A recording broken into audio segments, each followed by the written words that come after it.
1889, in the Missouri Ozark Mountains.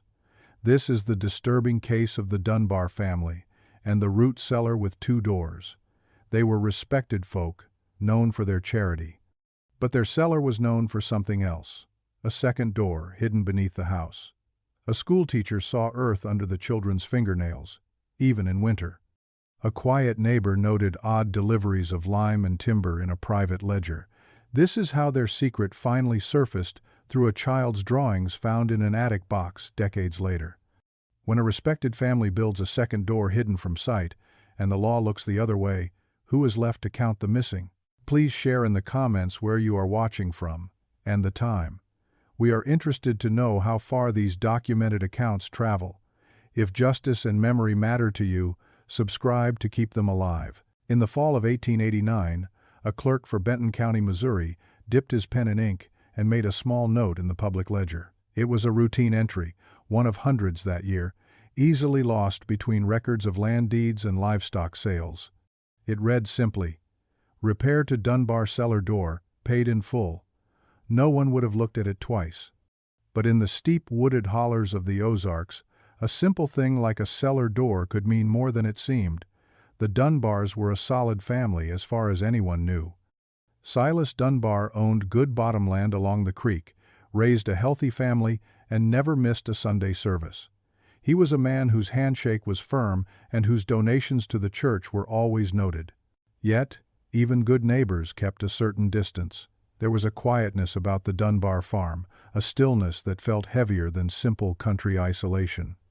The schoolteacher, a prim woman who had taught in the valley for 20 years, later recalled that the Dunbar children sometimes arrived at her one-room schoolhouse with dirt caked deep under their fingernails.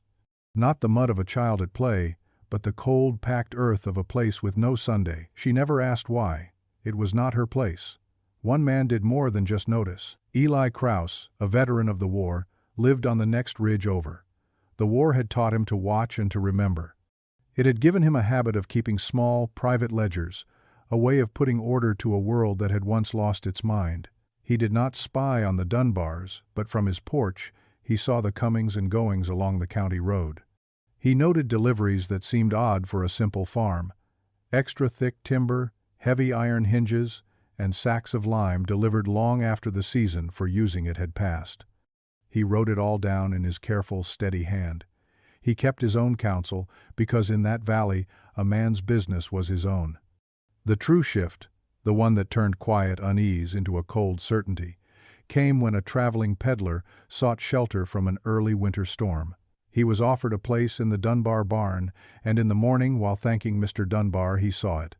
The root cellar had its main door, a heavy, slanted wooden barrier set into the hillside, just as it should.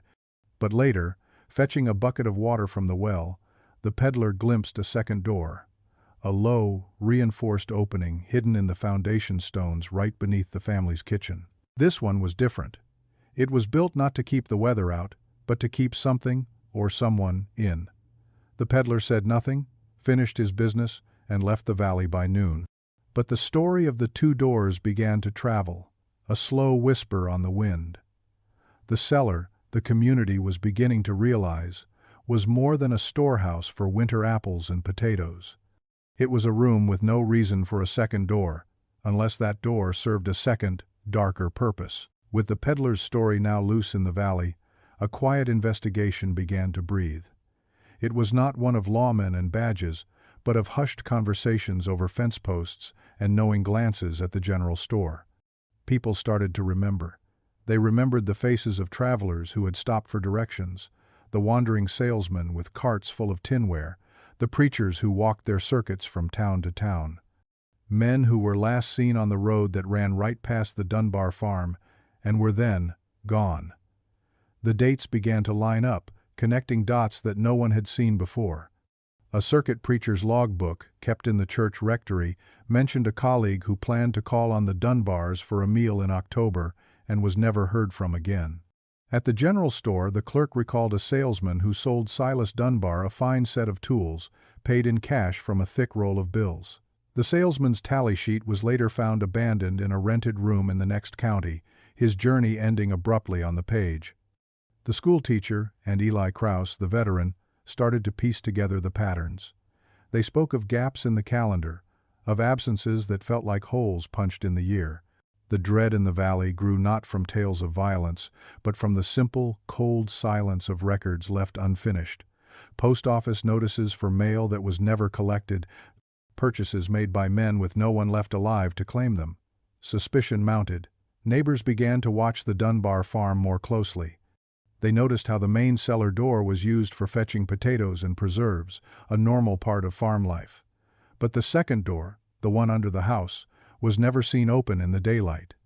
It was a secret entrance for a secret purpose. The tension came to a head when a small group of men, led by Eli Krause, finally approached the county sheriff. They presented their concerns, the matched dates, the missing names. The sheriff, a broad man who valued peace above all else, listened with a patient frown. He agreed to a look around the Dunbar place, more to quiet the gossip than to find any truth in it. Silas Dunbar was cooperative, charming even. He showed the sheriff his well-kept home, his tidy barn. When asked about the cellar, he simply pointed to the main door.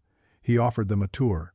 Inside it was ordinary, cool, dark, and smelling of earth. But while the sheriff was satisfied, Eli Krause noticed a loose floorboard near the far wall. Later that week, he and two others returned at dusk, uninvited. They pried up the board. Underneath, wrapped in oilcloth, was a small, cheap ledger book. Inside were names, and next to each name, a date. And through most of the names, a single heavy line of ink had been scratched. But before they could take this evidence any further, the sheriff shut them down. He declared it baseless gossip. The Dunbars, he said, were upright folk. The matter, as far as the law was concerned, was closed. As the sheriff turned his back, the Ozark winter closed in, burying the valley under a heavy blanket of snow. The investigation, which had barely begun to breathe, was smothered. Roads became impassable. Neighbors kept to their own hearths, and the world shrank to the size of a single farm, a single family. For the Dunbars, this isolation was a shield. With the law satisfied and the landscape frozen, Silas Dunbar and his family appeared more untouchable than ever. They hosted a Christmas social for the church, their home filled with the smell of pine and gingerbread, a picture of Christian charity. Mrs. Dunbar donated quilts to families who had fallen on hard times. Silas himself placed a generous offering in the poor box each Sunday, his head bowed in piety. He moved through the community not as a man under suspicion, but as a pillar holding it up. The whispers did not die, but they grew quieter, driven indoors by the cold and a growing sense of futility. What could be done when the sheriff himself had sided with the accused? The evidence of the hidden ledger seemed to melt away with the first frost.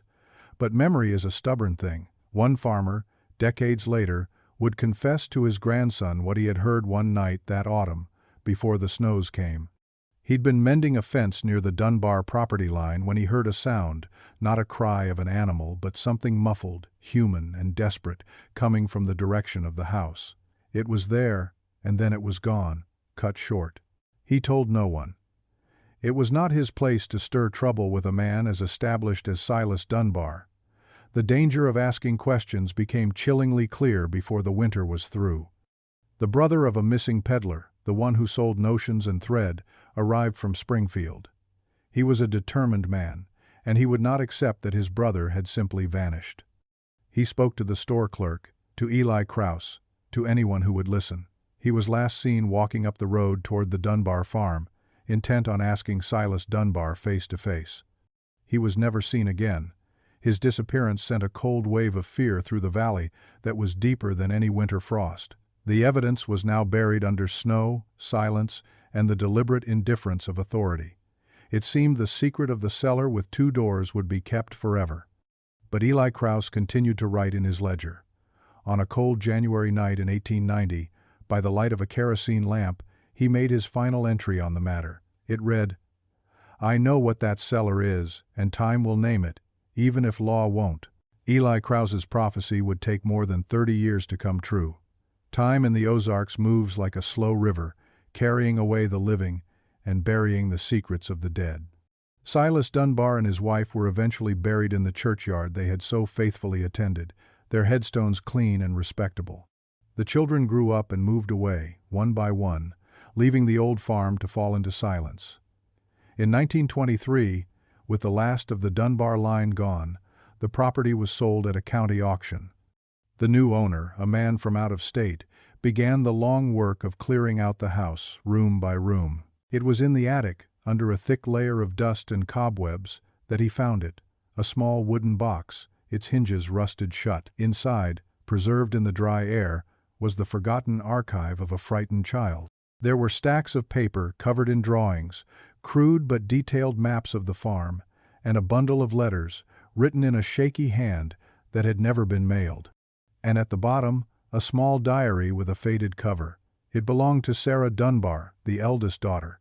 Its pages revealed the truth that she had never been able to speak aloud. Entry after entry described her terror of the root cellar. She wrote of her father's cold moods, of the sounds she heard at night through the floorboards, and of her obsessive hatred for the second door. "It is not for food," one line read. "Food does not cry." But the drawings were the most damning evidence. They were maps of the cellar, sketched again and again, as if the act of drawing it was the only way she could control her fear. And in the corner of several pages she had drawn what she saw through a crack in the floorboards, simple stick figures of men in hats, standing behind a door made of thick, dark bars. The predator was finally given a face, drawn by his own daughter. That spring, as if on cue, the land itself chose to speak. The creek, swollen with heavy rains, flooded its banks and tore at the hillside where the old cellar stood. The churning water clawed away years of packed earth, and when it receded, it left behind a grim offering on the muddy ground, shards of leather from worn-out shoes, buttons carved from bone, the rusted metal buckle of a traveler's satchel.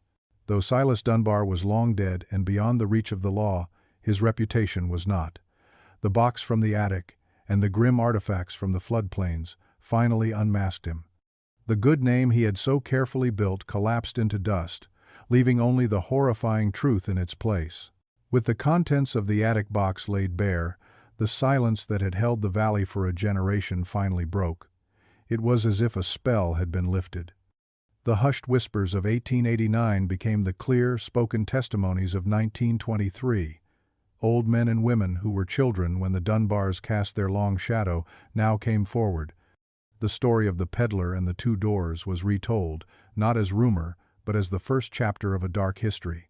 The farmer's memory of a muffled cry was no longer an unsettling mystery, but a piece of the puzzle. The disappearance of the peddler's brother was finally understood as the silencing of a man who got too close to the truth. The pieces all fell into place. The schoolteacher's notes, Eli Krause's ledgers, and Sarah Dunbar's secret diary were laid side by side, and together they told a single, horrifying story. The names scratched out in the cellar ledger now had faces, histories, and a final, brutal destination. The community, acting as the jury the law had refused to be, passed its own sentence. On Sundays, when scripture was read in the little white church, the Dunbar name, once spoken with respect, was now met with a cold and heavy stillness. The charity Silas had offered was seen for what it was, a mask to hide the predator underneath. The farm itself, now stained by memory, was seen as a place of profound wrongness. In the summer of that same year, a group of men from the valley gathered at the old Dunbar place. They did not wait for the county, and they did not ask for permission. With shovels and sweat, they did what should have been done 30 years earlier. They filled the root cellar, ton by ton, with the rock and soil of the Ozark hills, burying the scene of the crimes under the weight of the land itself. When they were finished, they did one more thing. They rolled a large, flat fieldstone to the place where the hidden door once lay. It was not a headstone carved with names, for the names of all the victims were lost to time. It was simply a marker, placed not by officials, but by neighbors, a silent monument to ensure that memory would hold where justice had failed. Eli Krause, long since passed, was finally honored as the quiet sentinel he had been. His simple act of keeping notes had preserved the truth long enough for it to finally surface. A house can be torn down, a root cellar filled, but two doors mean two choices, and the Dunbars chose wrong. The land remembers, and so will we.